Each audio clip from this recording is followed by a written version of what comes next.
கல்யாணம் ஆனதே யாருக்கும் தெரிய மாட்டேது. நான் சொன்னேன்னா அவ சொல்றதா திட்டுவா. உங்க வைஃப் கால் பண்ணுங்க. ஹலோ. பேபி சொல்லுங்க. ஐ லவ் யூ.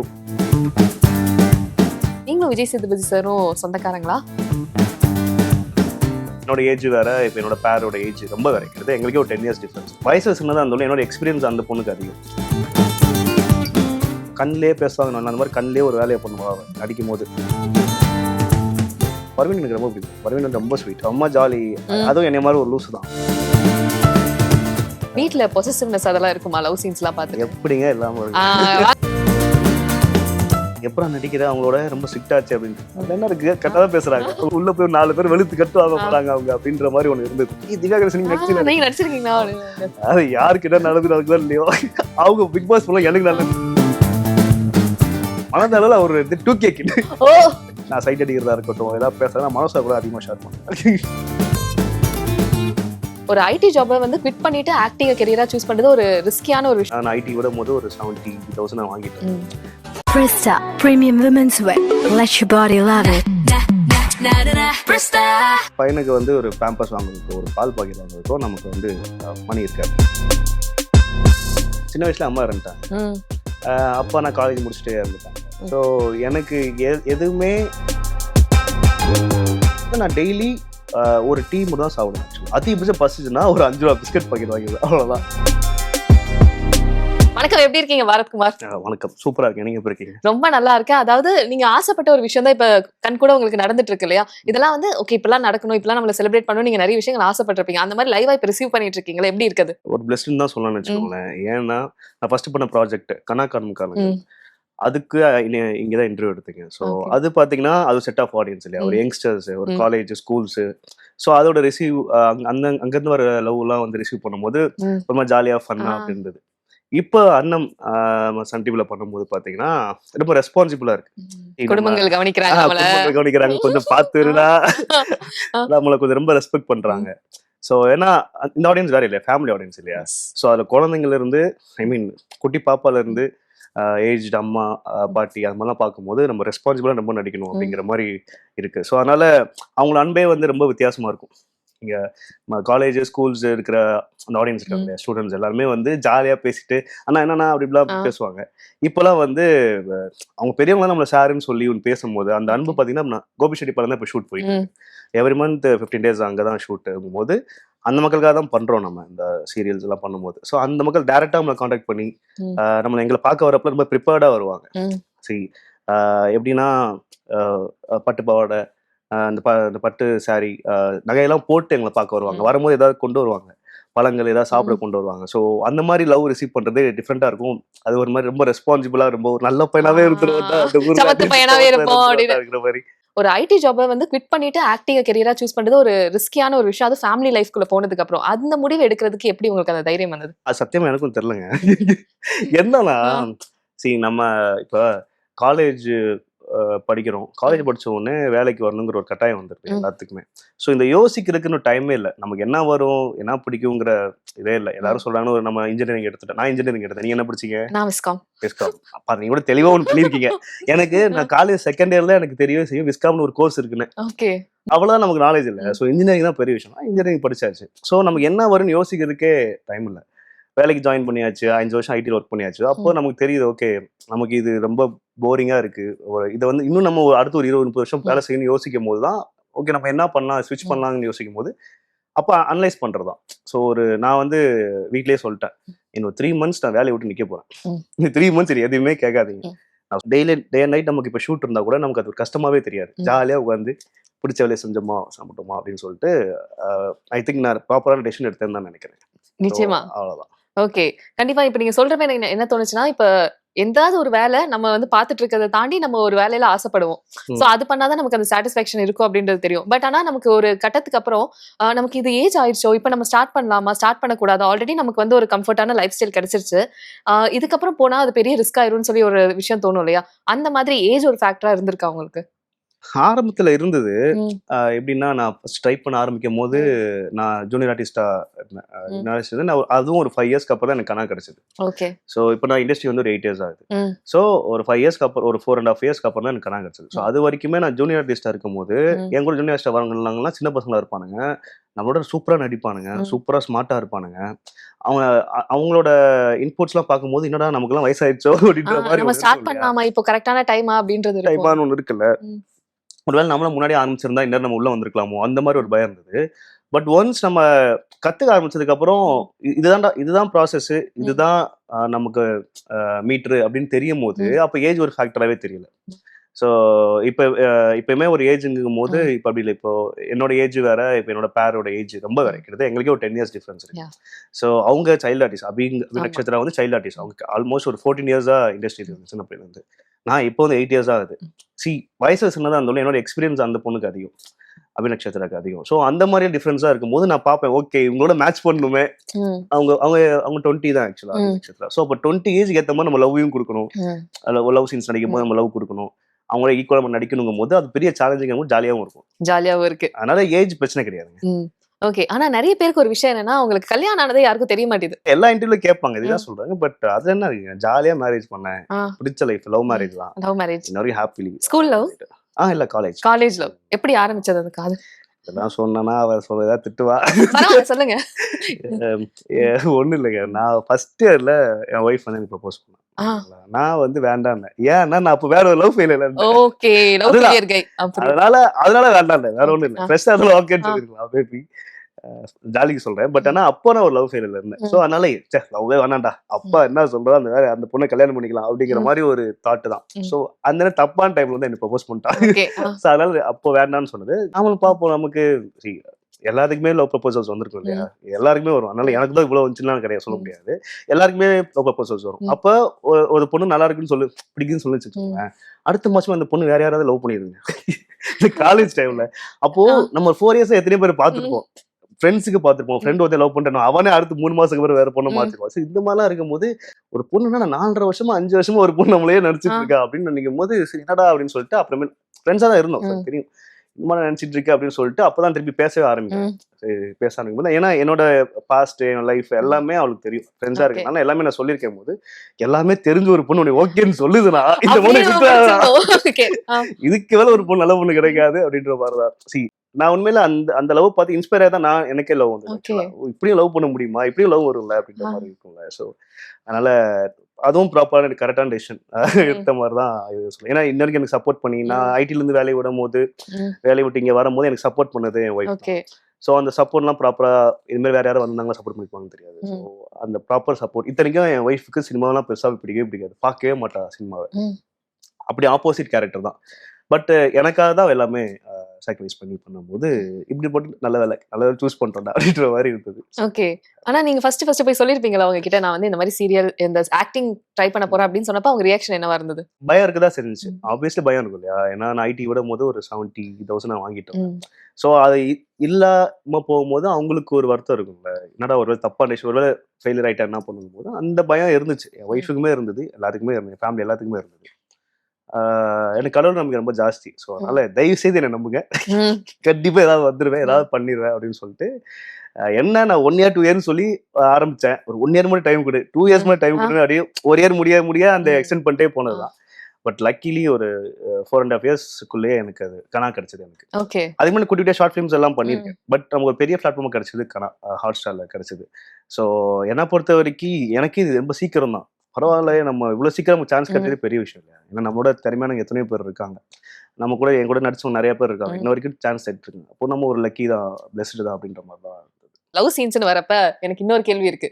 வீட்ல பொசசிவ்னஸ் அதெல்லாம் இருக்குமா? லவ் சீன்ஸ்லாம் பார்த்துட்டு எப்படிங்க இல்லாம வாங்க என்ன மாதிரியான ரியாக்ஷன்ஸ் எல்லாம் வரும்? அதுதான் இல்ல, நம்ம யூஸ்வலா ஒன்று சொல்லுவாங்க இல்லையா, நம்ம லவ் பண்ற பொண்ணு நம்மள லவ் பண்ற பொண்ணை கல்யாணம் பண்ணணுங்கிற மாதிரி, ஆளை கல்யாணம் பண்ணுங்கிற மாதிரி. ஸோ அப்படி பண்ணது ரொம்ப நல்லதுன்னு நினைக்கிறேன். லவ் ரிசீவ் பண்ண ஆரம்பிச்சிங்கனாலே ஜாலியா இருக்கும். ரிசீவிங் சைட்ல இருக்கதே ஒரு ஸ்பெஷல். அப்பனால நான் என்ன செஞ்சாலுமே என்ன பண்ணாலுமே சொல்லுவாலே தவிர அதை ரொம்ப ஸ்டாப் பண்ணி ஓகே லாஸ்டா ஒரு வார்த்தை பிடிச்சது செய், ஓகே எதனால நான் சப்போர்ட் பண்றேன் வேர்டு வந்துடும். அப்ப அது போதும்டா அப்படின்னு சொல்லிட்டா, நீங்க முதல் ஒரு கேட்டீங்களா எந்த தைரியத்துல நீங்க இந்த வேலையை விட்டு இப்படி வந்தீங்கன்னு. ஸோ அந்த தைரியம் தான், நமக்கு சப்போர்ட் பண்ற ஒரு ஆள் இருக்கு, அது போல கடவுள் இருக்காரு. ஸோ இதுக்கு மேல நமக்கு என்ன வேணும்? என்ன வேணா செஞ்சிடலாம்டான்னு ஒரு தைரியம் தான். ஓகே. அந்த லவ் சீன்ஸ் எல்லாம் பார்த்துட்டு என்ன ரியாக்ஷன் குடுப்பாங்க? பார்க்க மாட்டேன்னுலாம் சொல்ல மாட்டா. ஆ. எல்லா சீனும் பாப்பா. ஆ. என்ன பண்ணாலும் எல்லாத்தையும் பாப்பா. பண்ணிட்டு என்ன அந்த மாதிரி ஏதோ பண்ணியாம ஆ. இங்க ஒண்ணும் பண்றது இல்ல. லவ் பண்றப்ப பண்ணல. ஆ. அடுத்து 2, 3 வருஷத்துக்கு அப்புறம் ஒண்ணும் பண்றது இல்ல அப்படின்னுவா. சோ அந்த மாதிரி ஜாலியா தான் இருக்கும். ஜாலியா இருக்கும். என்னைக்குமே சீரியஸா கேட்டதே கிடையாது. நான் பண்ணது கிடையாது. அது எப்போ என்னன்னா இந்த ப்ரியாரிட்டி இருக்குல்ல, ம். அவங்க எதிர்பார்க்க ப்ரியாரிட்டி அண்ட் ப்ரிஃபரன்ஸ் தான். ஓகே. நீங்க அந்நேரம் ஏதோ ஒரு ஹீரோயினோ ஏதோ ஒரு ஆள் வந்து நம்ம ஃப்ரெண்டோ யாரோ வந்து அவங்கள விட்டுட்டு இவர் நம்ம இம்பார்ட்டன்ஸ் கொடுத்தோம்னு வச்சுக்கோங்களேன், ஒய்ஃபை விட்டு இம்பார்ட்டன்ஸ் கொடுக்கும் போது தான் அங்க மூஞ்சி மாறும். ஓகே. மத்தபடி இது ஒர்க்கு ஜாபுங்கும் போது சரி அதுதான் அவங்க கொடுக்க வேண்டிய மரியாதை அவங்க கொடுக்க வேண்டிய லவ் கொடுத்துட்டே இருந்தோம்னா பிரச்சனை கிடையாது. ஓகே. நீங்க சொல்றப்ப எனக்கு இன்னொரு விஷயம் கேட்கணும்னு தோணுது. அதாவது இவ்ளோ டஃப்பான சைட்ல கூட அவங்க கிட்ட இருந்து கிடைச்ச ஒரு சப்போர்ட் இருக்கும் இல்லையா? அது வந்து மறக்கவே முடியாத மாதிரி இருக்கும். அந்த மாதிரி இந்த மாதிரி ஒரு டஃப்பான ஸ்டேஜ் ஃபினான்ஷியலா இருக்கலாம். ஏன்னா இப்போ ஆக்டிங் ட்ரை பண்றதுன்றது நிறைய விஷயங்கள் நீங்க ஆடிஷன்ஸ்லாம் போக வேண்டியது இருக்கும். அந்த டைம்ல கூட இவ்ளோ சப்போர்ட் பண்ணிருக்காங்கன்னா அப்படி ஏதாவது ஒரு மொமெண்ட்? இல்லைங்க அவ அந்த டெசிஷன் எடுத்ததே பெரிய மூமெண்ட் தாங்க.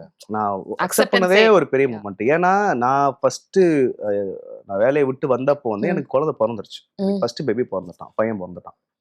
அப்போ நான் வேலை இல்லாமல் இருக்கேன் ஆக்சுவலாக. ஸோ பையனுக்கு வந்து ஒரு பேம்பர்ஸ் வாங்குறதுக்கோ ஒரு பால் பாக்கெட் வாங்குறதுக்கோ நமக்கு வந்து மணி இருக்காது. ஓகே. ஸோ அப்படி இருக்கும்போது என்னடா 1 மாசம் தான் என்னால் பொறுக்க முடிஞ்சது. அதுக்கப்புறம் திருப்பி ஐடியில் ஜாயின் பண்ணிட்டேன். திருப்பி ஐடியில் ஜாயின் ஓகே. பண்ணிட்டேன். 3 months கேப் ம். விட்டு நான் வந்து ஐடி விட்டு வந்தேன். ம். திருப்பி அகைன் என்னால் ஹேண்டில் பண்ண முடியல.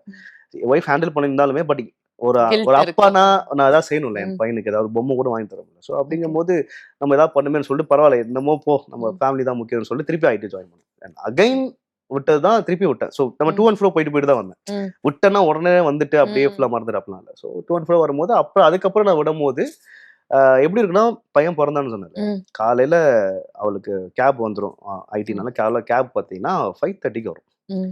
இவன் 5:30க்கு கேப் ஏறுறதுக்கு அவள் எத்தனை மணிக்கு எந்திரிச்சு எத்தனை மணிக்கு சமைச்சு வச்சுட்டு அவள் போயிடுவா. பையனை நான் தான் பார்த்துப்பேன் வீட்டில்.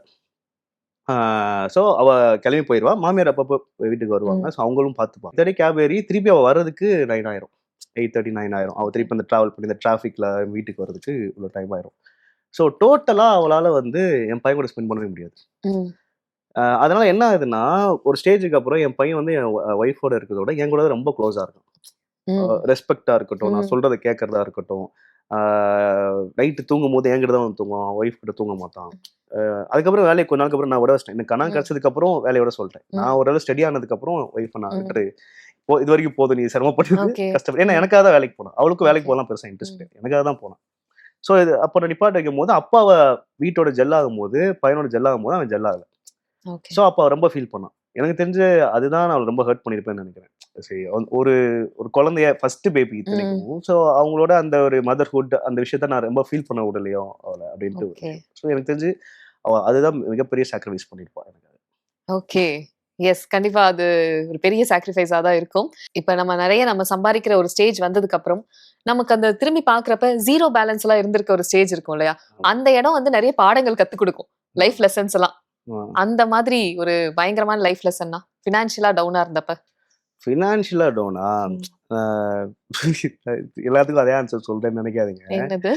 இப்போ எனக்கு கடவுள் எனக்கு ரொம்ப ஜாஸ்திங்கிறதுனால எப்படி இருந்தாலும் ஏறிடும் தெரியும். என் கூட ஏறிடுன்னு தெரியும்.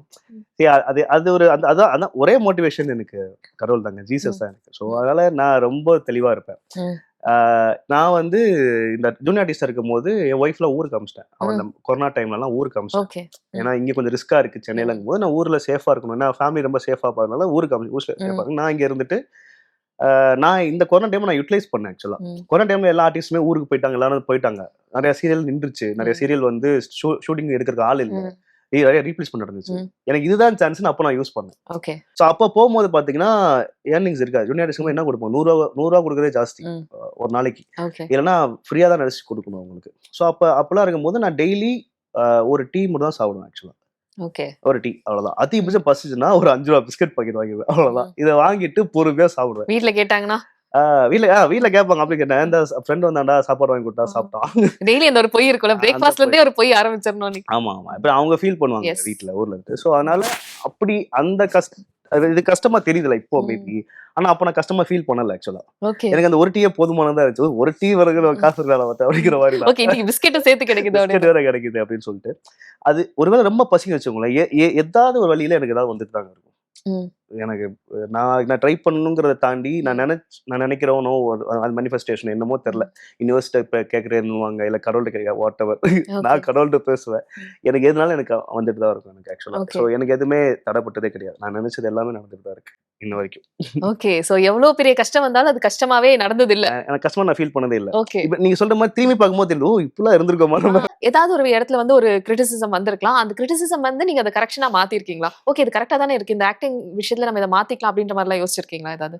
அதெல்லாம் நிறைய பேர் சொல்லுவாங்க. நான் எல்லாமே மாத்திட்டு தான் இருக்கேன் ஆக்சுவலா. இன்ன வரைக்கும் மாத்திட்டு தான் இருக்கேன். அதுவும் இல்லாம உங்களை சுத்தி சுத்தி வந்துட்டே இருக்கு ஒரு கமெண்ட்.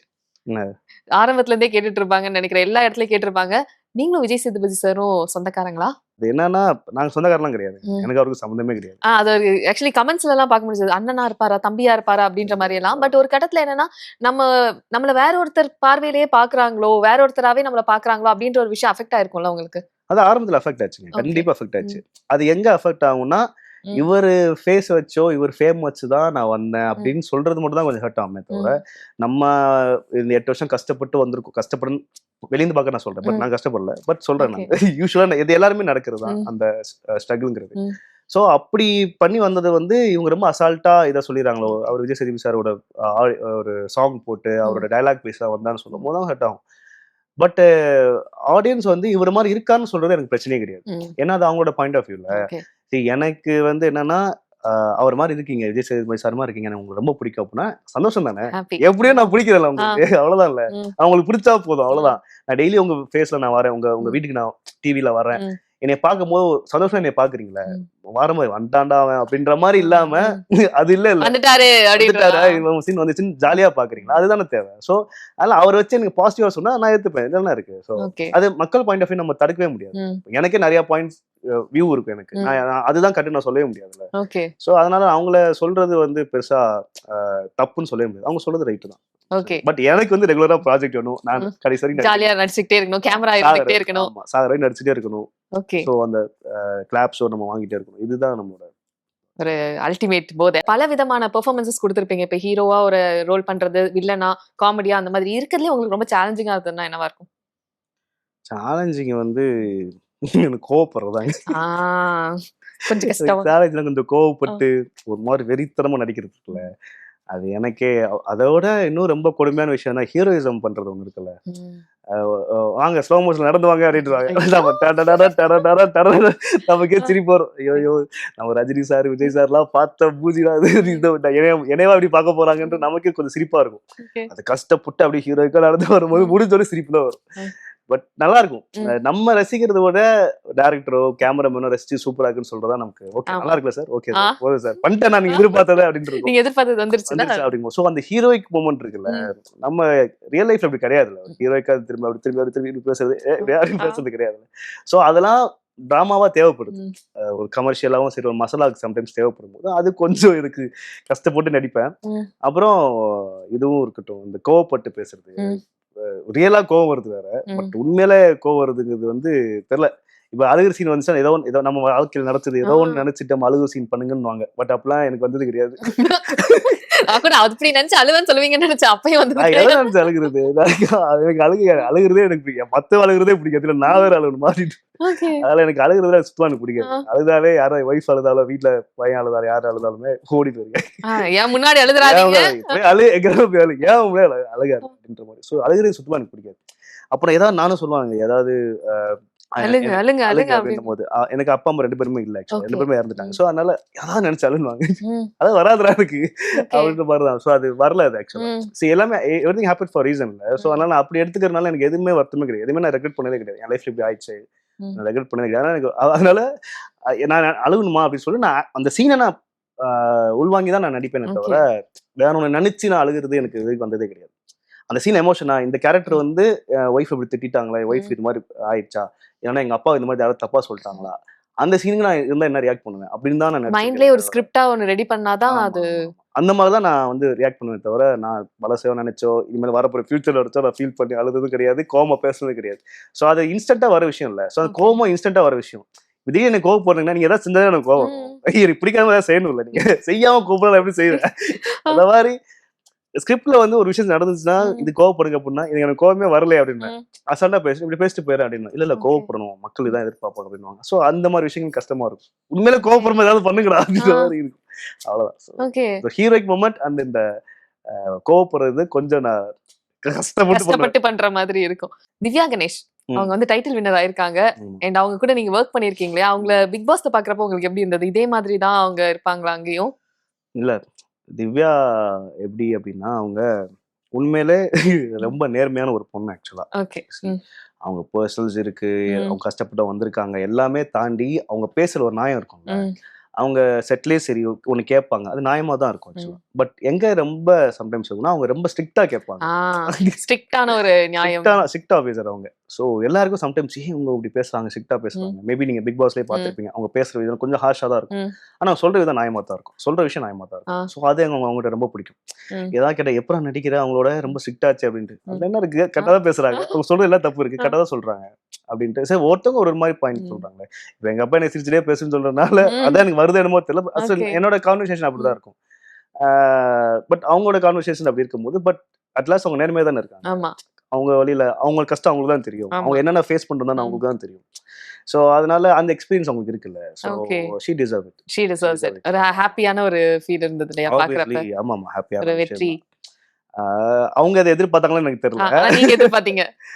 இல்ல நான் வின் பண்ணாங்களே தவிர நான் என்ன யோசிச்சேன்னா கண்டிப்பா லெஃப்ட் அண்ட் ரைட் வாங்க போறான், ஒரு 4 பேர் ஒரு பிளாஸ்ட் இருக்கு உள்ள, பிளாஸ்ட் இருக்கு உள்ள போய் 4 பேர் வெளுத்து கட்டு வாங்க போறாங்க அவங்க அப்படின்ற மாதிரி ஒண்ணு இருந்தது. அதே மாதிரி மொத்தம் எல்லாத்தையும் வெளுத்து கட்டி அவங்களோட ரீல்ஸ் எல்லாம் பார்க்கும்போது ஆப்வியஸ்லி நாங்க நடிச்ச சீன்ஸ் இப்ப ட்ரெண்ட் ஆயிட்டு இருக்கு. நாங்க அப்ப நடிச்சது எல்லாம் கட்சியில பார்த்தா இப்ப அனுப்பிச்சாங்க, திவ்யா கணேசன் நீங்க நடிச்சிருக்கீங்களா? அது யாருக்கு என்ன நடக்குதோ இல்லையோ அவங்க பிக் பாஸ் ஃபுல்லா எனக்கு நல்ல ரீச் நமக்கு கிடைக்குது, நிறைய மக்கள் நம்மள பாக்குறாங்க போது. சோ அவங்க வழியா எனக்கு அது நல்ல விஷயம் நடந்துட்டு இருக்கு. சோ அந்த மாதிரி அனுப்புவாங்க, இந்த மாதிரிலாம் நடிச்சிருக்கீங்க அவங்களோட அப்படின்னு மாதிரி பேசும்போது ஆமாங்க அவங்க இப்படிதான் பேசுவாங்க, ரியலாவே அவங்க அப்படிதான் இருப்பாங்க. ஒரு நியாயம் இருந்துகிட்டே இருக்கும். அண்ட் ஆல்ரெடி நீங்க சொல்லியிருந்தீங்கன்னு நினைக்கிறேன், அப்பாக்கு வந்து நீங்க நடிகர் ஆகணும்ன்றது ஆசையா இருந்தது அப்படின்றது. அவர் மூலியமா வந்த ஆசையா இல்ல உங்களுக்குள்ளேயே அந்த ஆசை இருந்ததா? இல்ல அப்பாவுக்கு வந்து நான் நடிக்க வரணும்னு ஆசை அவருக்கே தெரியாது. ஆக்சுவலா ஆசை கிடையாது. அது எப்ப ஆசை வந்ததுன்னா நான் சொன்னதுக்கு அப்புறம் ஒரு ஆசை. நான் இன்ஸ்பயர் ஆன படமே படையப்பா தான் ஆக்சுவலா எனக்கு. அதனால படையப்பா நான் பண்ணும்போது நான் ஃபர்ஸ்ட் ஸ்டாண்டர்ட் செகண்ட் ஸ்டாண்டர்ட் படிச்சிருந்தேன் ஆக்சுவலா. அப்பயே நான் 7 வாட்டி அந்த படத்தை பார்த்தேன் தியேட்டர்ல. அமிர்தம் தியேட்டர் மதுரையில் வந்து அமிர்தம் தியேட்டர் தெற்குவாசல் இருக்கும். அது சுத்தி அப்படியே மேல போகும் ஒரு தியேட்டர், செம்மையா இருக்கும். பட் இப்ப அது இல்ல, இடிச்சிட்டாங்க.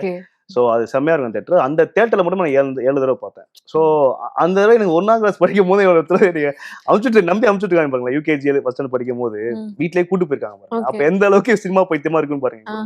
ஃபேமிலி எல்லாருக்குமே சினிமாங்கிறது ரொம்ப பிடிக்கும். பட் யாருமே அந்த ஸ்டெப் எடுக்கல, மதுரையா இருந்தனால அந்த ஸ்டெப் எடுக்கல. எங்க அப்பாவும் நல்லா டான்ஸ் ஆடுவார், எங்க அப்பா நல்லா வரைவார், ஆர்டிஸ்ட் வரைவார். ஸோ இப்ப நான் நடிக்கிறதோ நம்ம திறமையை தாண்டி கடவுளோட ஆசீர்வாதம் தாண்டி அப்பாவோட ஜீன் ஒண்ணு இருக்கு. ஆசைதான் அப்பாவோட ஜீன் இருக்கு. சோ எங்க அப்பா நல்லா, நானும் நல்லா வரைவேன் ஆக்சுவலா, நான் போர்ட்ரேட் வரைவேன். சோ அதுதான் எங்க அப்பாட்ட இருந்து வந்த சில திறமைகளா இருக்கட்டும், கடவுளோட பிளெஸிங்ஸா இருக்கட்டும், இதுதான் நம்மள கூட்டு போகுது. சோ அதனால அப்படி நான் ஆசைப்பட்டு வரும்போது ஒரு ஸ்டேஜுக்கு அப்புறம் எனக்கு இது எனக்கு பண்ணணும்னு தோணுது அப்படின்னு. ஏன்னா ரெகுலரா என்ன பாக்குறாரு, எவ்ரி இயர் நான் ஆனுவல் டேலயோ ஏதோ ஒரு விஷயம் நான் கலந்துகிட்டே இருப்பேன், காம்படிஷன் கலந்துகிட்டே இருக்கேன், பாக்குறாரு. கப்பு வாங்குறதோ பிரைஸ் வாங்குறதோ அப்படின்னு சொல்லிட்டு வாங்கும்போது அப்ப பாத்துட்டே இருக்காரு. அப்போ எடுக்கும்போது இது ஒரு ஆசையா இருக்கா, அப்படி ட்ரை பண்ணு அப்படின்னு சப்போர்ட் பண்ணாரு. இதெல்லாம் ரிஸ்கா இருக்கும் அப்படின்னு மற்ற ஃபேமிலி மெம்பர்ஸ் எல்லாருமே, சித்தப்பா இருக்கட்டும், என் பெரியப்பாவா இருக்கட்டும், எல்லாம். ஏன்னா ஆப்வியஸ்லி நம்மள பேர் கேர் பண்றாங்களா, போய் நான் ஏகப்பட்ட ஃபெயிலியர் ஆறாங்க, நீ போய் ரிஸ்க் எடுக்காத, வேண்டாம், நல்லா லைஃப் போயிட்டு இருக்கு, கார்லாம் வாங்கிட்டேன், இருக்கும் போது நான் கார் வாங்கிட்டேன். ஸோ நல்ல லைஃப் எல்லாமே கிடைச்சிருச்சு உனக்கு, வீடு வாங்கினா அவ்வளவுதான் முடிஞ்சு, நீ செட்டில்டு அப்படின்ற ஒரு ஸ்டேஜ் இருக்கும்போது எல்லாருமே அந்த பயத்துல வந்து வேண்டாம்னு சொன்னாங்க. பட் இதெல்லாம் முன்னாடியே நான் எங்க அப்பாட்ட சொல்லும்போது எங்க அப்பா என்னால உனக்கு பிடிச்சா என்னால பண்ணு அப்படின்னு விஷயம் தான். அது நான் என்ன சொன்னாலும் அப்படி நான் பிசினஸ் பண்ண சொன்னா எங்க அப்பா ஓகே சொல்லிருப்பாரு. ஸோ எங்க அப்பா சரியான ஃபன் டைப், சரியான ஜாலி டைப். எங்க அப்பா என்ன மாதிரி தான், எதனாலும் பெருசா சீரியஸா இருப்பாரு. பட் அவரு ஒரு மாதிரி ஜாலி டைப் தான், அதனால ஈஸியா எடுத்துப்பாங்க. ஆக்சுவலி நீங்க சொன்னீங்கல்ல கடவுள் நம்பிக்கை இருக்குன்னு சொல்லி, அந்த ஒரு நீங்க டாக் எல்லாம் சொன்னீங்க. அண்ட் இப்ப வந்து பேரண்ட்ஸோட பிரசன்ஸ் நீங்க அங்கங்க ஃபீல் பண்ற மாதிரி இருக்கும் இல்லையா, ஒவ்வொரு இடத்துலயும் நம்ம அவங்க கைட் பண்றாங்க அப்படின்ற ஒரு ஃபீல் உங்களுக்கு கொடுத்துருக்காங்களா? உண்மையிலங்க எனக்கு கடவுள் மட்டும் தாங்க. அது எனக்கு ஏன் அப்படின்னா சின்ன வயசுல அம்மா இருந்துட்டாங்க, அப்பா நான் காலேஜ் முடிச்சுட்டே இருந்துட்டாங்க. ஸோ எனக்கு எதுவுமே பெர்மனன்ட் இல்லைங்கிறது மட்டும் எனக்கு தெரிஞ்சிருச்சு. ஸோ அதனால எனக்கு எமோஷன்ஸ் இல்லாமல் போயிடுச்சு ஆக்சுவலாக. மேபி அது கூட ரீசனாக இருக்கலாம்.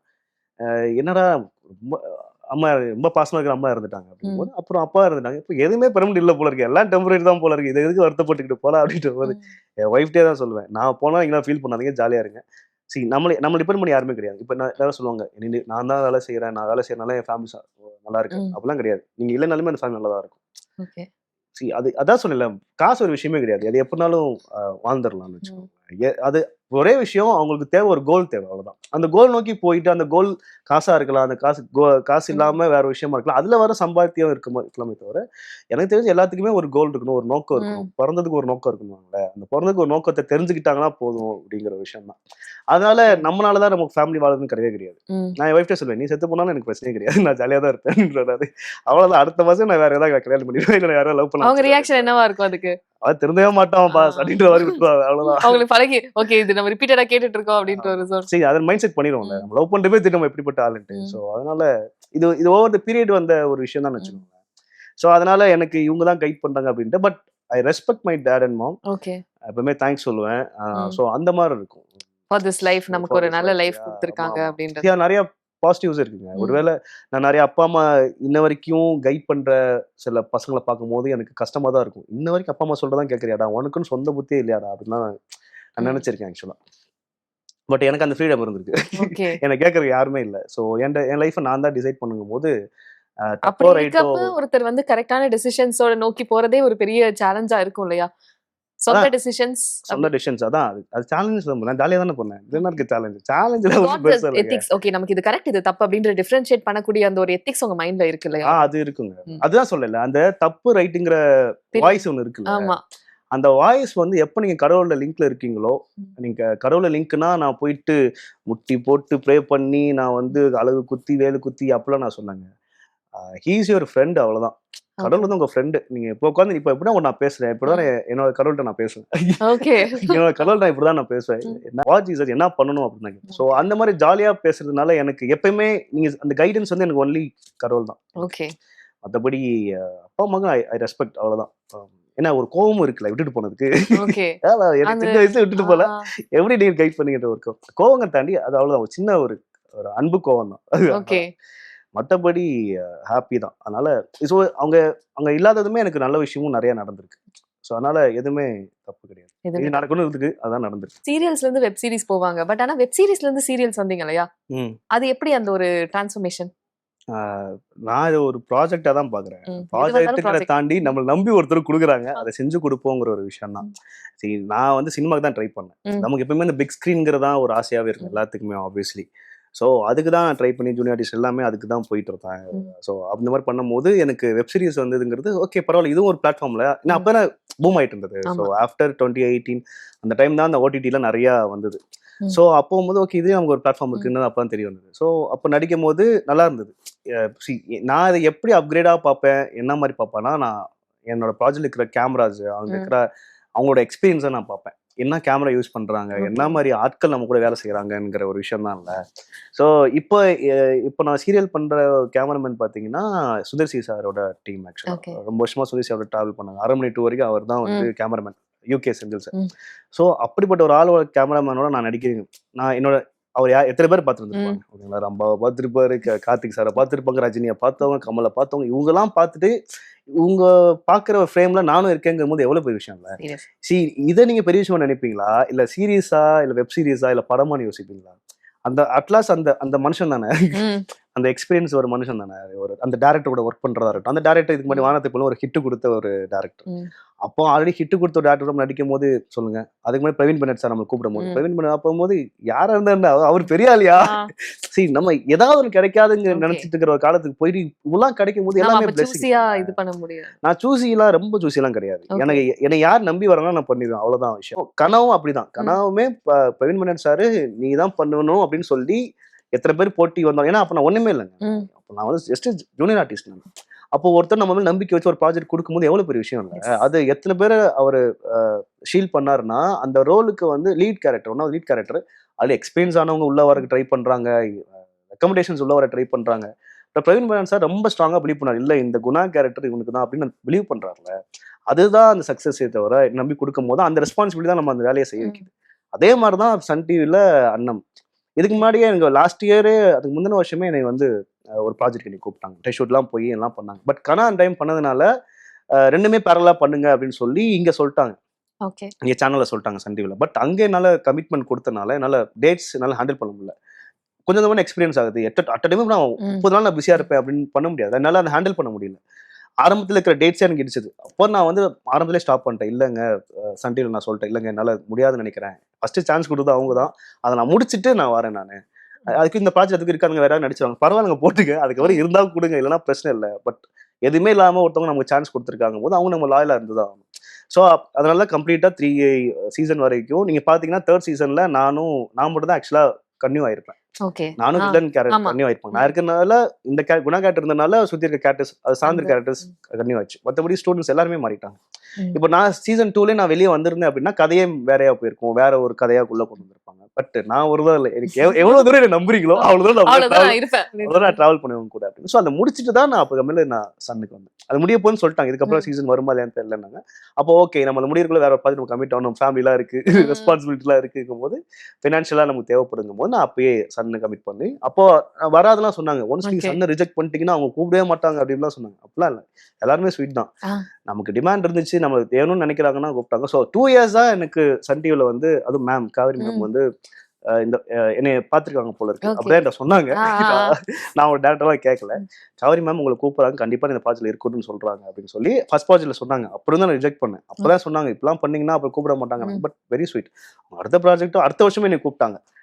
ரெண்டு கதை சொன்னாங்க. 2 கதை சொல்லி எது வேணும் அப்படின்னு கேட்டாங்க. நல்லா இருக்கே அப்படின்னாங்க. 2 கதை சொன்னாங்க. நான் அப்பயும் என்னன்னா கதை எனக்கு இந்த கதை தான் பிடிச்சிருந்தது. பிளஸ் அதை தாண்டி இதுதான் சீக்கிரமா ப்ராசஸ் ஆச்சு. இப்ப என்ன அந்த கதை ப்ராசஸ் ஆயிடுச்சுன்னா அது ஓகே சொல்லியிருப்பேன். அவ்வளவுதான். எனக்கு தெரிஞ்சு யார் என்னை நம்பி வேகமா ப்ராஜெக்ட் ஆரம்பிக்கிறாங்க நான் பண்ணிடுவேன். அவ்வளவுதான். அப்படி வந்த ஒரு இதுதான். இப்ப படம் கிடைச்சா படமே போவேன். ஷாப்பிங் முடிச்சா ஷாப்பிங் படிப்பேன். என்ன வேணாலும் பண்ணுவேன். நம்பினா போதும்டா, நான் கூட நம்பி வரேன்டா அப்படிங்கிற விஷயம் தான். நைஸ். எஸ், உங்களோட செட்ல நிறைய ஆஃப் ஸ்கிரீன் மூமெண்ட்ஸ்லாம் நாங்க பாத்திருக்கோம். ரீல்ஸ்லாம் பயங்கர ஃபன்னாவே வைபாவே இருப்பீங்க இல்லையா? எப்படி இருக்கும் அந்த கோ ஆர்டிஸ்ட் நக்ஷத்ரா அவங்க கூடலாம்? அவ கூட ஜாலியாக இருக்கிற அவனை ரொம்ப ரெஸ்பெக்ட் பண்றேன். அவ எக்ஸ்பீரியன்ஸை ரெஸ்பெக்ட் பண்றேன்.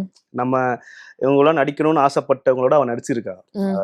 விஜய் சேதுபதி சாரோட நடிச்சிருக்கா, ஆர்ஜே பாரதி சார் டைரக்ஷன் நடிச்சிருக்கா, நயன்தாரா மேம் கூட நடிச்சிருக்கா. ஸோ அவளுக்கு ஒரு எக்ஸ்பீரியன்ஸ் இருக்குல்ல. எனக்கு அப்பதான் நான் யோசிப்பேன், இவெல்லாம் என்னென்ன பார்த்துட்டு வந்திருப்பால. நம்ம அது ரொம்ப ரெஸ்பான்சிபிளா இருக்கும். அது அவன் நடிக்கும் போது அவ சூப்பரா எக்ஸ்பிரஸ் பண்ணுவான். கண்ணிலே பேசுவாங்க, அந்த மாதிரி கண்ணிலே ஒரு வேலையை பண்ணுவா அவ நடிக்கும் போது. இப்படிதான் இருக்கும், அப்படியே பார்த்து படி பாப்பா ஒன்று பண்ணுவா. நமக்கு இந்த கண்ணில் வருதா நமக்கு தெரியாது. ஸோ அவளுக்கு அந்த எக்ஸ்பீரியன்ஸ் இருக்கு. ஸோ அதனால அவன் நடிக்கும் போது நல்லா நடிச்சிடணும். இன்னொன்று அந்த ஏஜ் ஃபேக்டர்ஸ் இருக்கு. ஸோ ஆர்டிஸ்ட் ஆப்வியஸ்லி அந்த ஏஜ் இப்போ நான் 50 வயசு கேரக்டர் 50 வயசு மாதிரி நடிக்கணும்ல. இப்போ 25 வயசு மாதிரி கேரக்டர் கொடுக்கும்போது அவள் 20 வயசு தான் ஆக்சுவலா. ஸோ அவளுக்கு ஈக்குவலான அந்த லவ் சீன்ஸ் பண்ணணும், மேட்ச் பண்ணணும், அந்த எனர்ஜி வேணும். இப்போ ஒரு டான்ஸ் பண்றது கூட அவளுக்கு ஈக்குவலான எனர்ஜி. அவளுக்கு 20 years, 34. ஸோ எப்படி ஒரே எனர்ஜி ஈக்குவல் இருக்குது இல்லை, அவள் எனர்ஜிக்கு ஒன்று ஆடுவா டான்ஸு. ஸோ அந்த எனர்ஜி ஈக்குவலாக நானும் ஆடணுங்கும் போது நான் அது ரொம்ப ரெஸ்பான்சிபிளாக தான் அவகிட்ட நான் என்னோட கான்வர்சேஷனே இருக்கும் ஆக்சுவலா. ஸோ அவள் ரொம்ப டேலண்டடான ஆர்டிஸ்ட். கனால வந்து பர்வீன் பத்தி சொல்லணும்னா, பர்வீன் எனக்கு ரொம்ப பிடிக்கும். பர்வீன் வந்து ரொம்ப ஸ்வீட், செம்ம ஜாலி. அதுவும் என்னை மாதிரி ஒரு லூசு தான். அதனால அவ கூட சரியான ஃப்ரெண்ட், ரொம்ப ரொம்ப நல்ல ஃப்ரெண்ட் ஆக்சுவலி. ரொம்ப good friend, not in the bad way, இந்த குட் வே. ரொம்ப நல்ல ஃப்ரெண்ட். இன்ன வரைக்கும் ட்ரஸ்ட் பண்ணி நாங்க வந்து இன்னுமே நாங்க அடுத்து ஏதாவது ப்ராஜெக்ட் சேர்ந்து பண்ண மாட்டோமோ அப்படின்னு ஒரு ஆசை இருக்கும். அது ரொம்ப ரொம்ப ஜாலியா போகும். அவ இவ கூட ஒரு ரெஸ்பான்சிபிளா போகும். இன்னும் சின்ன பொண்ணு, அபிநக்ஷன் அவ ஏஜாவும் சின்னதுனால அதை நம்ம ப்ராப்பராகவும் பார்த்துக்கணும், ஒரு அந்த ரெஸ்பான்சிபிளும் இருக்கும் ஆக்சுவலா. ஸோ பர்வீன் வந்து அதான் சொல்றாரு, ஒரு லூசு. மனோகர் சார் அவரோட இருக்க ஒரு எக்ஸ்பீரியன்ஸ். மனோகர் சார் வந்து அவர் ஏஜ் தாங்க பெரிய சார், என்ன சொல்றது, மனதளவுல ஒரு குழந்தையா? மனதளவுல குழந்தைய சொல்ல முடியாது. மனதளவுல அவர் 2K கிட். குழந்தை எல்லாம் கிடையாது, அந்த அளவுக்கு ஒரு ஆக்டிவிட்டி பாக்குறப்ப இவர் 2K கிட் மாதிரி ஒரு ஃபீல் கொடுத்திருக்காரு. அவர் எல்லாத்தையும் தாங்க பண்ணுவாரு. நான் வந்து யூசுவலா நான் சைட் அடிக்கிறதா இருக்கட்டும், ஏதாவது பேசுறேன், மனோசா கூட அதிகமா ஷேர் பண்ணுவேன். சோ வைஃப் பாப்பாங்க சைட் அடிப்பா, நான் பேசுவேன் இருக்கு, அதெல்லாம் பிரச்சனை கிடையாது. யோசிச்சு கொடுப்பாரு, தப்பா எடுத்துக்காதீங்க பரத், நீ வந்து அட்வைஸ் போறேன்னு நினைக்காதீங்க. பட் இதெல்லாம் நான் எனக்கு அட்வைஸ் கேட்க ஆக்சுவலா ரொம்ப பிடிக்கும். ஸோ அதனால லைஃப் அட்வைஸ் கொடுத்து அந்த மாதிரி மெச்சூராகவும் பேசுவாரு. எந்த அளவுக்கு தரப்பட்டதுக்கு இறக்கி 2K கிட்ஸ் மாதிரி இறக்கி ஜாலியா ஃபன் பண்ணுறது, நம்மளுக்கு கம்பெனி எல்லாமே அதுதான், அவர்தான். ஸோ அதனால சரியான ஃபன் டைப். நல்ல எக்ஸ்பீரியன்ஸ், நல்லா சூப்பரா வரும். அவரை பத்தி நான் கண்டிப்பா சொல்லி ஆகணும். அது நிறைய பேருக்கு தெரியும், நமக்கு நான் சொல்லிதான் தெரியும் அவசியம் இல்லை. அவர் 10 பக்கம் 20 பக்கம் கொடுத்தா கூட மனப்பாடமா பேசுவாருங்க. இன்ன வரைக்கும் அதை மட்டும் சொல்லவே மாட்டேங்கிறாருங்க. சொல்றாரு, எனக்கு என்ன சீக்ரெட்னே தெரியலங்க. டைலாக்ஸ்ல எதையும் ஒன்று இருக்கும், தத்துவங்கள் இருக்கும், அட்வைஸ் இருக்கும், எமோஷன்ஸ் இருக்கும். இது இது எல்லாத்தையுமே பக்காவா பண்ணுவார். அந்த 20 பக்கத்துக்கும் பண்ணுவார். அதுதான் எனக்கு எப்படி ஆச்சுன்னே தெரியாது. அது அது என்ன டேலண்ட் மேபி அவங்க பாலுமகேந்திரா சார் இருந்து வந்த அவரோட எக்ஸ்பீரியன்ஸ் அங்கிருந்து நடிச்சு ஆக்டிங் கத்துக்கிட்டு ஆக்டிங் அவர் சொல்லி கொடுக்குறாள் ஆக்சுவலா. ஸோ அந்த எக்ஸ்பீரியன்ஸ் எனக்கு தெரியல. அது எனக்குலாம் நான் சில பேர் நினைப்பில்ல இவர்கிட்ட இருந்து இந்த மாதிரி ஒரு நாலேஜ் வரும். ஸோ அந்த மாதிரி மனோ சாட்டில் ஒரு நாலேஜ் எடுத்துக்கணும். இந்த மாதிரி எமோஷன்ஸோட அந்த ஸ்கிரிப்டை புரிஞ்சு நான் டெலிவர் பண்ணணும் அந்த டைலாக்ஸ்ங்கிறது ஒரு பெரிய நாலேஜ். அதை எடுத்துக்கணும். வந்து உங்க ஒய்ஃப்க்கு கால் பண்ணுங்க.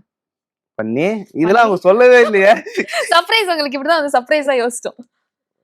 கால் பண்ணி இப்போ நீங்க இதுக்கு முன்னாடி எப்போ ப்ரோபோஸ் பண்ணீங்க அவங்கள? அவங்க உங்களை ப்ரோபோஸ் பண்ணிருக்காங்க, நீங்க அவங்கள ப்ரோபோஸ் பண்ணிருக்கீங்களா? ப்ரோபோஸ் இந்த ப்ராப்பரா முட்டி போட்டுலாம் இல்ல, வார்த்தைகள் இந்த மாதிரி நீங்க லைஃப்ல வந்ததுக்கு அப்புறம் இந்த மாதிரி என் லைஃப் ஃபுல்லா இந்த மாதிரி நான் ஹாப்பியா அந்த மாதிரி வார்த்தைகள் கோர்த்து இல்லங்க கவிதைகள் சேர்த்து. நான் கவிதைலாம் ரசிக்கவே மாட்டேங்க. எனக்கு கவிதையில நாங்க வார்த்தைகளே நீங்க லவ்வா சொன்னீங்கன்னா கவிதையா மாறிடும்.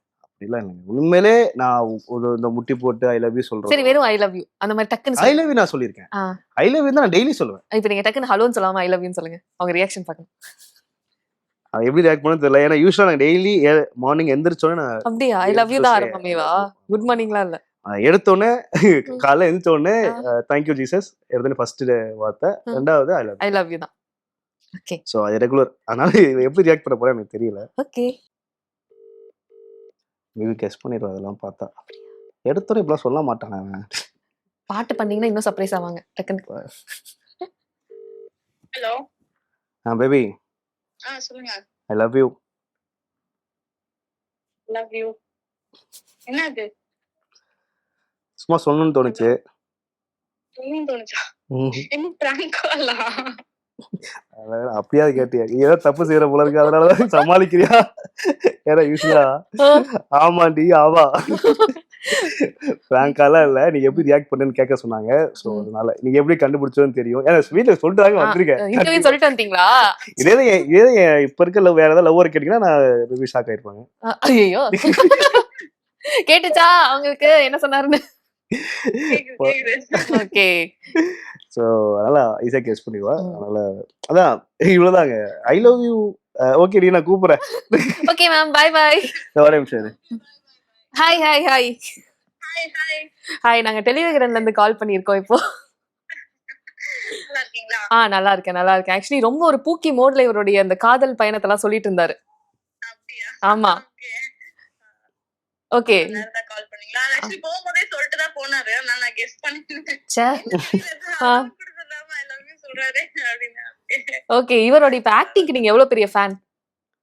அவரோட ஆக்டிங்? ஆமா அவரோட ஆக்டிங்க்கு பெரிய ஃபேன் தான். பெரிய ஃபேன். அப்படிலாம் இல்லைங்க. இப்ப நடிச்சேன்னா நான் நம்ம குறைதாங்க சொல்றா. குறை சொல்றீங்களாமே? அது வந்து ஏன்னா மேடம் இப்ப எப்படின்னா ஆமா முந்திலாம் ஓகே வர வர நிறைய லவ் போர்ஷன்ஸ் எல்லாம் வேற வருது. லவ் போர்ஷன்ஸ்ல வருது. அதுலயுமே அவரோட ஆக்டிங் பார்த்து ரசிச்சு. Okay very sweet of you. Actually நீங்க எந்த அளவுக்கு வந்து லவ்வபிளான ஒரு பர்சன் அப்படின்றத தான் இவ்வளவு நேரம் அவர் சொல்லிட்டு இருந்தாரு. ரொம்ப ஸ்வீட்டா இருந்தது எங்களுக்கு அந்த ஸ்டோரியை கேட்கறப்பே. ஓகே நீங்க வந்து ப்ரப்போஸ் பண்ணது அந்த மாதிரி விஷயங்கள்லாம் சொன்னாரு. ஒரு பொண்ணு வந்து நம்மள லவ் பண்ணா நமக்கு அது எந்த மாதிரியான எனர்ஜி கொடுக்கும் அதெல்லாம் சொன்னாரு. வீட்டுல சொல்ல மாட்டானே இங்க சொன்னாரு. நீங்க இன்டர்வியூல பாருங்க அவர் வந்து எந்த அளவுக்கு ரசிச்சு சொல்லியிருக்காரு அப்படின்றது.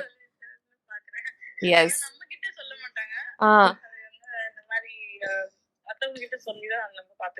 எஸ் கண்டிப்பா. Thank you so much. அதாவது ரொம்ப பியூட்டிஃபுல்லான ஒரு கப்பலா இருக்கீங்க. இதே மாதிரி நிறைய ஹாப்பினஸ் உங்களை தேடி வந்துட்டே இருக்கும். தேங்க்யூ. பை டே. Okay okay bye bye. Yes கண்டிப்பா ரொம்ப சோல்ஃபுல்லான ஒரு கான்வர்சேஷனா தான் எனக்கு தோணுச்சு. அப்படியே ரொம்ப டிரான்ஸ்பரண்டா இருந்தது. என்ன பட்டுச்சோ அதை டக்கு டக்குன்னு அன்ஃபில்டரா பேசியிருந்தீங்க. அது இன்னுமே இதே மாதிரியான ஒரு ஹாப்பினஸ் உங்களுக்கு வந்து த்ரூ அவுட்டா லைஃப்ல கிடைச்சிட்டே இருக்கணும் with more success. I am so happy and wishing you all the best உங்க ஃபியூச்சர் கரியர் எல்லாத்துக்கும். Thank you so much. Presta Premium Women's Wear. Let your body love it. Presta.